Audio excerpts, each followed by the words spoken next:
Star Trek. Section 31 debuts on Rotten Tomatoes with worst score of the entire franchise. For months, Paramount promoted Star Trek. Section 31 as a bold new direction for the franchise. A sleek, espionage-themed thriller promising a morally murky look at Starfleet's infamous Black Ops division. Trailers hinted at a darker tone than any Trek movie before it. Michelle Yeoh's return as Emperor Philippa Georgiou was heralded as a triumph, and early teasers whispered about the mission no one dares to speak of. Yet, when the review embargo lifted this week, the verdict landed with a thud. On Rotten Tomatoes, Section 31 premiered with the lowest score of any Trek film or series in history, a bruising blow to Paramount's hopes for a fresh tentpole. At press time, the film sits at a mere 34% from critics, far below the previous franchise low held by 2002's Star Trek Nemesis, which opened at 38%, and well under the 80-plus averages enjoyed by Strange New Worlds and Lower Decks. Audience scores have been slightly more forgiving, hovering in the low 50s, but the contrast between Paramount's hype machine and the critics' chilly reception has become the story of the week. The anti-Trek problem. Critics are citing a common refrain. Section 31 feels like an anti-Star Trek movie, while previous films like Star Trek VI, The Undiscovered Country, or episodes such as In the Pale Moonlight flirted with espionage, political assassinations, and moral compromise. They still anchored their stories in the franchise's idealistic core. By contrast, reviewers claim Section 31 treats Federation ideals as naive relics. Its opening sequence, in which Georgiou orders a covert strike on a pre-warp world to prevent Klingon influence, sets a brutal tone that never quite resolves. Some fans expected a morally gray story where the cost of secrecy would be weighed against the light of Starfleet values. Instead, the film reportedly doubles down on spy thriller cliches, rogue agents, burn notices, and shadowy cabals, without offering the classic Trek what-if debate that gives even its darkest hours their resonance. One reviewer summed it up as Jason Bourne in space, minus the wonder. Michelle Yeoh shines, but can't save the script. Even critics who panned the film are praising Michelle Yeoh's performance. Her Georgiou is described as a ferocious mix of command presence, weary pragmatism, and flickers of vulnerability.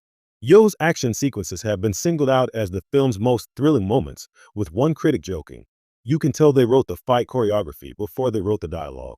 Unfortunately, the supporting cast fares less well. A new recruit played by Alex Kurtzman's frequent collaborator is described as the least interesting Starfleet officer ever written, while a fan-favorite cameo from Deep Space Nine Sloan through archival holograms is treated as a wink with no payoff. Even the film's much-touted villain, an enigmatic Romulan spy master, reportedly feels underdeveloped, a problem when the plot hinges on interstellar intrigue. Franchise fatigue or franchise experiment? Another thread in the reviews is what some are calling franchise fatigue. Section 31 is the 8th Trek screen project launched in as many years, between Paramount Plus series, short treks, and Kelvin timeline rumors. For many, the brand still stands for optimism and curiosity. By centering a movie on Starfleet's darkest division and releasing it in a climate where real-world politics already feel grim, Paramount may have underestimated how much escapist hope the audience expects from Trek. That said, some reviewers admire the risk-taking. A handful of positive notices praised director Olatunde Osunsanmi for crafting a moody, neo-noir aesthetic filled with holographic dead drops, black market warp corridors, and beautifully rendered spy gadgets. If this weren't called Star Trek, wrote one critic, it might be hailed as a stylish original space thriller. The problem, in their view, is that the brand brings built-in expectations of moral reckoning, and the movie refuses to deliver it.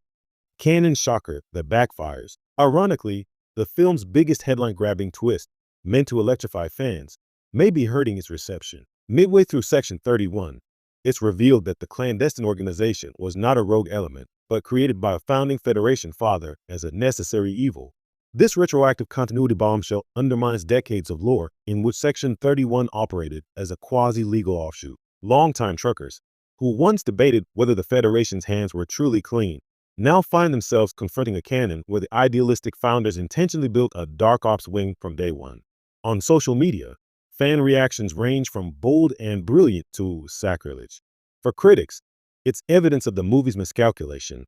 By rewriting the Federation's origin, the film seems to make cynicism the default, robbing future stories of the tension between ideals and realpolitik. As one reviewer put it, instead of shining a light on Starfleet's shadows, Section 31 turns out the lights entirely.